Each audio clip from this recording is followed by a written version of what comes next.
السلام علیکم ورحمۃ اللہ۔ کیسے ہیں دوستوں؟ امید کرتا ہوں آپ سب خیریت سے ہوں گے۔ دوستوں، آج ہم ذکر کریں گے حضرت یوسف علیہ السلام کی زندگی کے بارے میں، اور ریفرنس کے طور پر کتاب ہمارے پاس رہے گی قصص الانبیاء۔ دوستوں، جو ہماری لاسٹ ویڈیوز تھی ان میں بھی ہم نے ذکر کیا تھا حضرت یوسف علیہ السلام کی زندگی کے بارے میں، اور اس میں ہم نے پڑھا تھا، سنا تھا، جانا تھا کہ کس طرح سے یوسف علیہ السلام کے بھائیوں نے اپنے حسد کی وجہ سے حضرت یوسف علیہ السلام کو کنویں میں ڈالا، اور پھر ایک بادشاہ وقت اور ہونے والا پیغمبر مصر کے بازاروں میں اتنے سستے داموں بکا اور خریدا گیا، اور اس کے بعد کس طرح زلیخا نے آپ کو برائی کی جانب اکسایا اور اپنی طرف مائل کیا، لیکن اللہ تعالیٰ نے اپنے فضل و کرم سے آپ کو زلیخا کے مکر سے محفوظ رکھا، اور پھر اس کے بعد آپ کو قید میں ڈال دیا۔ حالانکہ یہ سب زلیخا کے جرائم کے نشانات دیکھ چکے تھے، اس کے باوجود انہوں نے آپ علیہ السلام کو قید میں ڈال دیا، اور اس کی وجہ صرف یہ تھی کہ لوگوں کی زبانوں پر تالا لگایا جا سکے۔ جب آپ علیہ السلام کو قید میں ڈالا گیا، اس وقت آپ کے ساتھ دو اشخاص کو اور بھی قید میں ڈالا گیا تھا۔ ایک بادشاہ کا ساقی تھا جس کا نام نبوہ تھا، اور وہ بادشاہ کو شراب پلایا کرتا تھا، اور ایک بادشاہ کے کھانے پینے کا بندوبست کیا کرتا تھا جس کا نام مجلس تھا۔ ان دونوں نے ایک خواب دیکھا، اور پھر یہ حضرت یوسف علیہ السلام کے پاس آئے اور آپ سے عرض کی،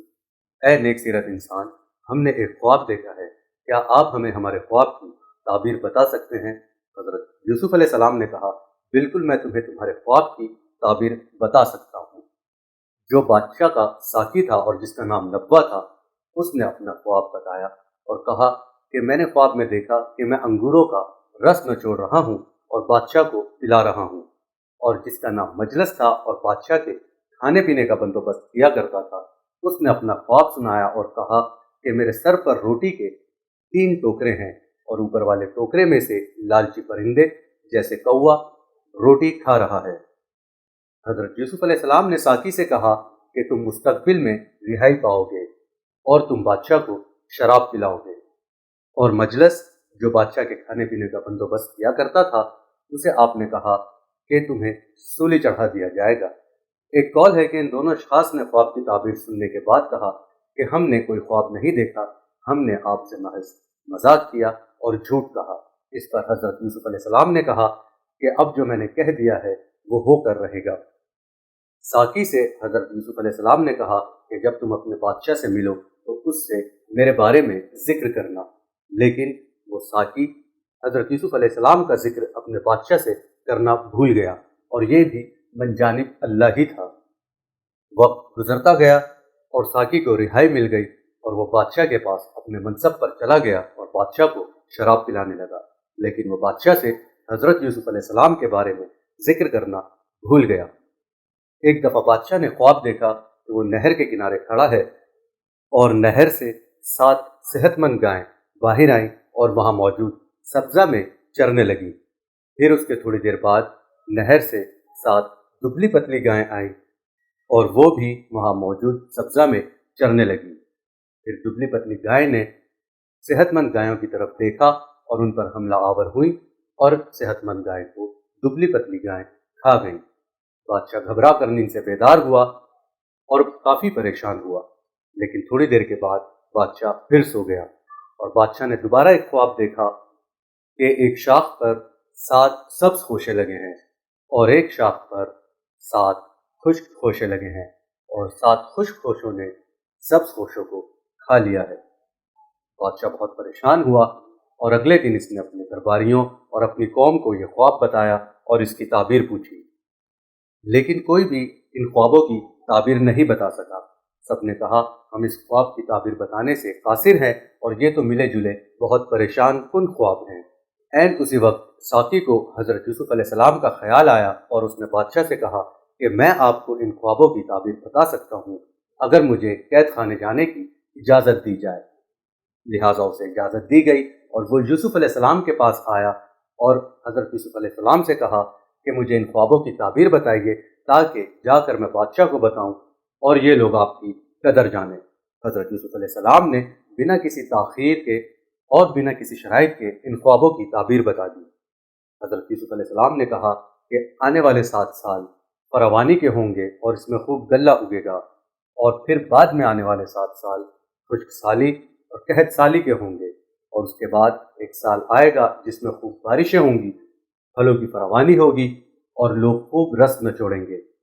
اور حضرت یوسف علیہ السلام نے نہ صرف ان خوابوں کی تعبیر بتائی بلکہ ان سالوں میں کیا کرنا ہے اور کیسے کرنا ہے یہ بھی بتایا۔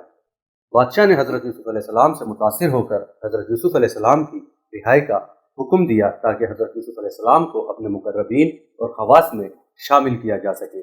قاصد حضرت یوسف علیہ السلام کے پاس رہائی کی خوشخبری لے کر آیا، لیکن حضرت یوسف علیہ السلام نے کہا پہلے جا کر اپنے بادشاہ سے کہو کہ ان عورتوں کا حال پوچھے جنہوں نے اپنے ہاتھ کاٹ لیے تھے۔ بادشاہ نے ان عورتوں سے حضرت یوسف علیہ السلام کے قصے کے بارے میں دریافت کیا تو عورتوں نے کہا کہ یوسف علیہ السلام بے گناہ ہیں، اور زلیخا نے ہی حضرت یوسف علیہ السلام کو اپنی طرف مائل کرنے کی کوشش کی تھی۔ جب حقیقت کھل کر سامنے آ گئی تو زلیخا نے بھی اس بات کا اقرار کیا اور کہا کہ یوسف علیہ السلام بے گناہ ہیں اور میں قصوروار ہوں، اور میں نے اپنی طرف مائل کرنے کی کوشش کی تھی حضرت یوسف علیہ السلام کو۔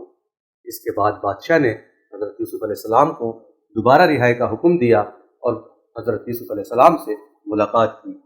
جب بادشاہ نے حضرت یوسف علیہ السلام سے ملاقات کی تو بادشاہ نے آپ علیہ السلام سے 70 زبانوں میں بات کی، اور آپ علیہ السلام نے بادشاہ کو 70 زبانوں میں جوابات دیے۔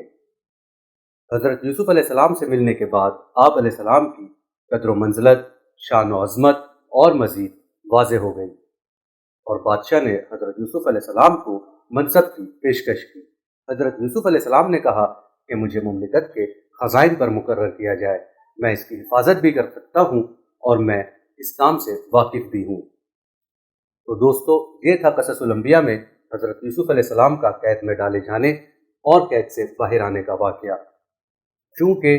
قصص الانبیاء میں حضرت یوسف علیہ السلام کا واقعہ کافی تفصیل سے موجود ہے، اس وجہ سے ہم نے اسے قسط وار کیا۔ انشاءاللہ